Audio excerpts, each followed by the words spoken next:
Assalamualaikum warahmatullahi wabarakatuh. Perkenalkan, nama saya Muhammad Afwan Hamzah dari Prodi PGSD. Saya akan di sini akan mempresentasikan dasar-dasar pendidikan. Bab 3, aliran-aliran pendidikan. A. Pengertian aliran-aliran pendidikan. Aliran-aliran pendidikan adalah pemikiran yang membawa pembaruan dalam dunia pendidikan. Pemikiran tersebut langsung seperti suatu diskusi, yakni pemikiran-pemikiran tersebut dalam dunia pendidikan setidaknya terdapat 3 macam aliran pendidikan, yaitu aliran klasik, aliran modern, dan aliran pendidikan pokok di Indonesia. B. Aliran-aliran klasik. Menurut tim dosen 2006, aliran-aliran klasik dalam pendidikan adalah sebagai berikut. 1. Aliran-aliran empirisme. Aliran empirisme paham yang berpendapat bahwa segala pengetahuan, keterampilan, dan sikap manusia dalam perkembangan ditentukan oleh pengalaman. Empiris nyata melalui alat integrasi baik tidak langsung dan tidak langsung. Pengolahan dalam diri dari apa yang didapatkan secara langsung. Joseph 2006. 2. Aliran aktivisme. Teori ini merupakan kekembangan dari teori feminisme yang mengajarkan bahwa anak lahir sudah memberi bawaan baik dan buruk. Pengembangan anak hanya ditentukan oleh pembawanya sendiri. Lingkungan sama sekali tidak mempengaruhi, apalagi membentuk kepribadian anak. Jika pembawaan jahat akan menjadi jahat, jika pembawaan baik akan menjadi baik. Jadi lingkungan yang diinginkan dalam perkembangan anak adalah lingkungan yang tidak dibuat-buat, yakni lingkungan yang alami. 3. Aliran kompetensi. Faktor pembawaan dan faktor lingkungan sekitar sama mempunyai peranan yang sangat penting. Keduanya tidak dapat dipisahkan. Wilton dalam tim dosen 2006-79 mengatakan bahwa perkembangan anak tergantung dari perkembangan dari lingkungan. Yang keduanya merupakan sebagaimana dua garis yang bertemu atau menuju pada suatu baik titik yang disebut kompetensi. Dari beberapa wilayah di atas, teori ini yang dapat diterima sesuai dengan kenyataan adalah teori kompetensi yang tidak mengakibatkan faktor pembawaan. Faktor lingkungan yang adalah yang mempengaruhi terhadap perkembangan anak, melahirkan seumuran, dan faktor-faktor tersebut mempengaruhi terhadap perkembangan anak. 4. Aliran naturalisme. Aliran naturalisme mempunyai kesamaan dengan teori naturalisme. Bahkan kadang-kadang disamakan padahal mempunyai perbedaan tertentu. Ajaran dalam teori ini mengakibatkan bahwa anak sejak lahir sudah memiliki sifat, watak, dan pembawaan lainnya. C. Aliran pendidikan modern di Indonesia. Menurut Moh Rajo 201-2142, macam-macam aktifkan pendidikan modern di Indonesia adalah sebagai berikut. 1. Progresivisme. Progresivisme adalah gerakan pendidikan yang mengutamakan penyelenggarakan pendidikan di sekolah tersebut pada anak sebagai reaksi terhadap pelaksanaan pendidikan yang masih kecil pada guru atau bahan pelajaran. Tujuan pendidikan dalam aliran ini adalah melatih anak agar kelak dapat bekerja secara sistematis, mencintai kerja dan mengejar dengan otak dan hati untuk mencapai tujuan. Kurikulum pendidikan progresisme adalah kurikulum yang berisi pengalaman atau kegiatan-kegiatan belajar yang diminati oleh setiap peserta didik. Metode pendidikan progresisme antara lain: 1. Metode belajar aktif, metode monitor kegiatan belajar, metode penelitian ilmiah, pendidikan berpusat bagi anak. Pendidikan progresisme menganut prinsip pendidikan berpusat pada anak-anak merupakan pusat dari keseluruhan kegiatan-kegiatan pendidikan. 2. Esensialisme.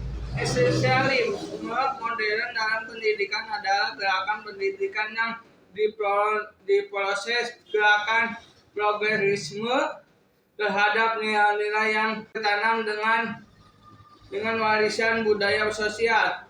Tujuan pendidikan dari aliran ini adalah menyampaikan warisan budaya dan sejarah melalui suatu inti pengetahuan yang telah tertimbun.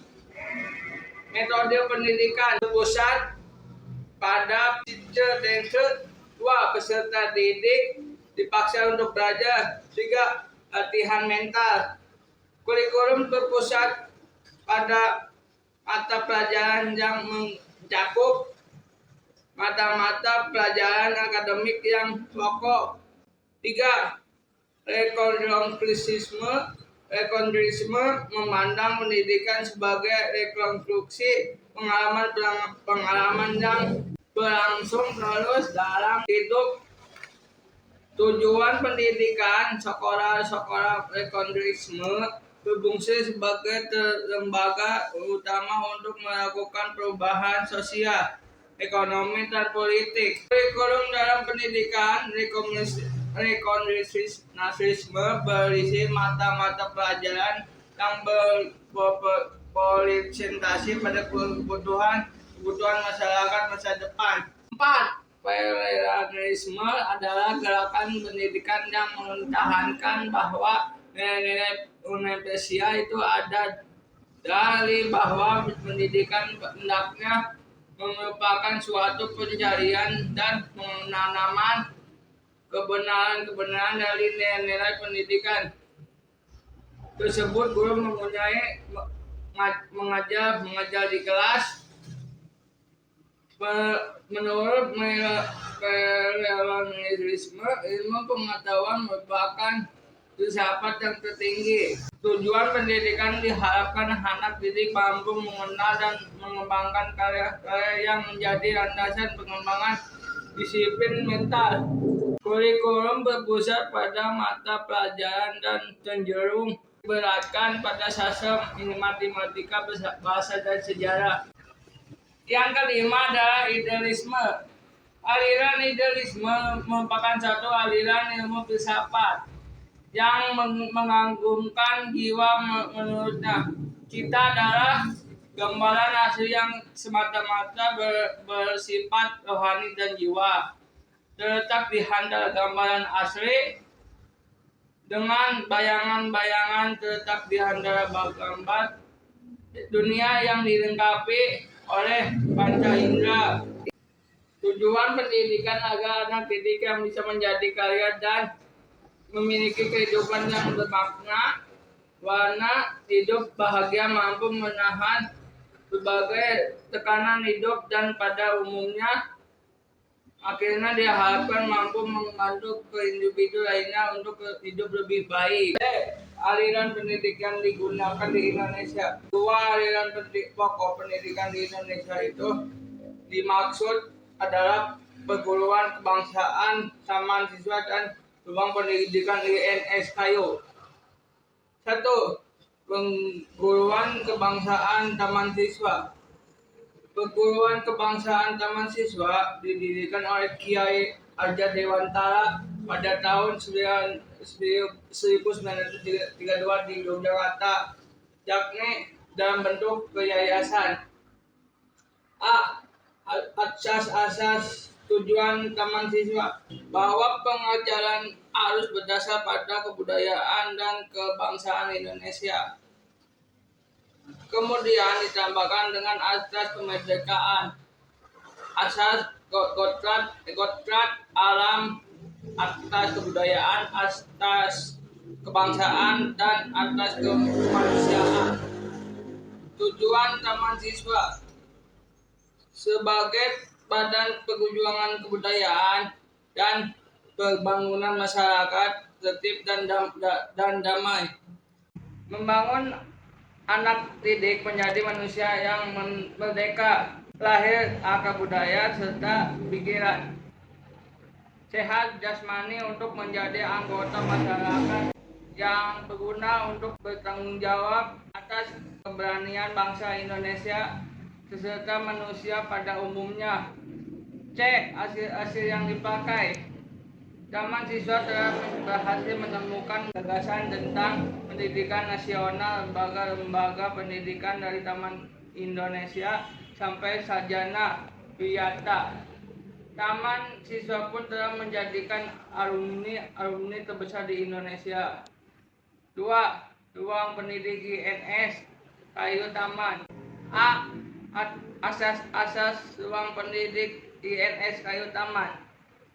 Pada konsep pendidikan, ruang pendidik ahli mempunyai asas-asas sebagai berikut. 1. Berpikir dengan norma. 2. Kemandirian dan ketangguhan. 3. Pendidikan masyarakat. 4. Memperhatikan pembawaan anak. 5. Menentang isu nasional. Tujuan ruang pendidik INS Kayu Taman adalah 1. Mendidik rakyat anak kemerdekaan. 2. Memberi pendidikan yang sesuai dengan kebutuhan masyarakat. 3. Mendidik anak sampai dewasa. 4. Menanamkan kebudayaan terhadap sendiri dan bertanggung jawab. 5. Mengusahakan mandiri dalam pembiayaan. Upaya-upaya ruang INS Kayu Taman.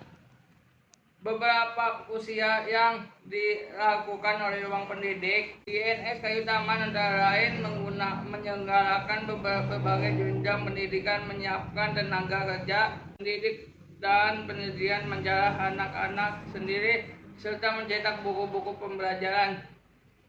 C. Hasil-hasil yang dicapai ruang pendidik INS Kayu Taman. Ruangan pendidikan INS Kayu Taman mempunyai gagasan-gagasan untuk tentang pendidikan melalui sosial media, keterampilan dan ruang pendidikan dijam pengolahan dari sejumlah alumni. Sekian dari saya. Wassalamualaikum warahmatullahi wabarakatuh.